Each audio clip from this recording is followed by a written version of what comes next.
Good morning, fellow Church Communion. My name is Tyler Harkema.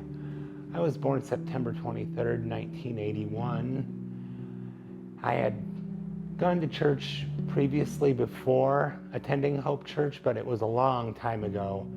At 4 years old, I remember going to Bethany Lutheran Church to attend preschool.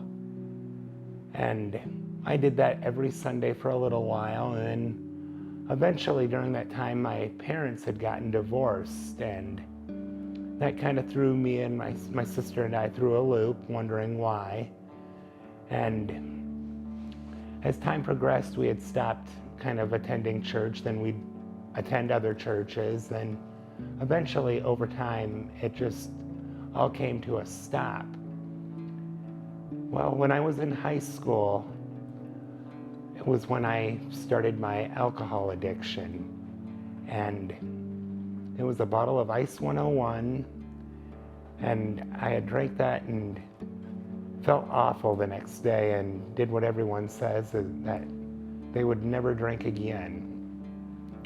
And over time, I would continue to drink, more on the weekends, and soon it started during the week.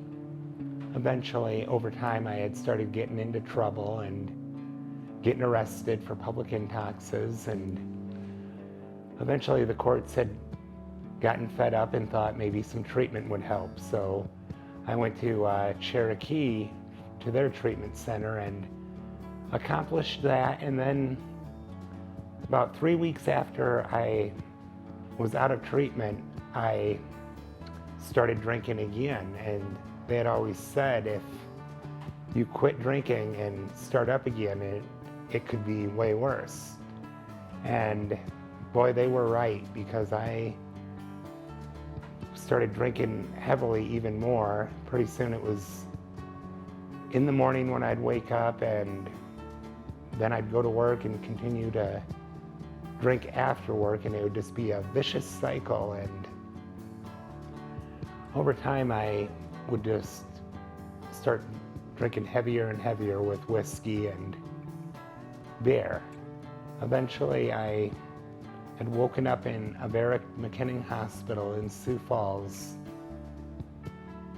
next to death, and they told me I had a blood alcohol of a 0.4 can kill you, and I had a alcohol level of 0.7.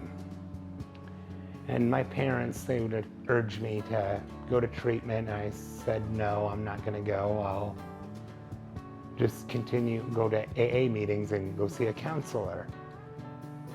Well, soon, that weekend when I was in the hospital, Kelly Lowe, who's become just the dearest friend, came up to see me, and she did the impossible and talked me into treatment.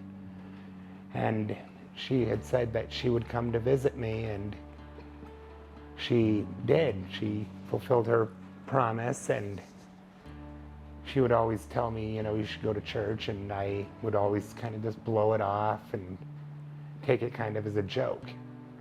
Well, one night when I was in treatment, I was talking on the phone with her, and I asked her if I could still attend going to her church with her, and she said, absolutely, I would really love that. So after I had gotten out of treatment, that first Sunday, Kelly picked me up, and her and I and her two daughters went to Hope Reformed Church, and I was so moved by the pastor, Russell Mullenberg, that I just kept on attending, because that became my AA meetings, just hearing the Word of God. I looked at it as kind of driving and running on E by Saturday and getting into church on Sunday and filling up my tank. And I would just press on, and I am still attending church to this day, and the 8th of this month will be 2.5 years sober, and I am so grateful for that. And with the treatment center of Prairie Ridge in Mason City. And I would like to thank you all for your time, and God bless.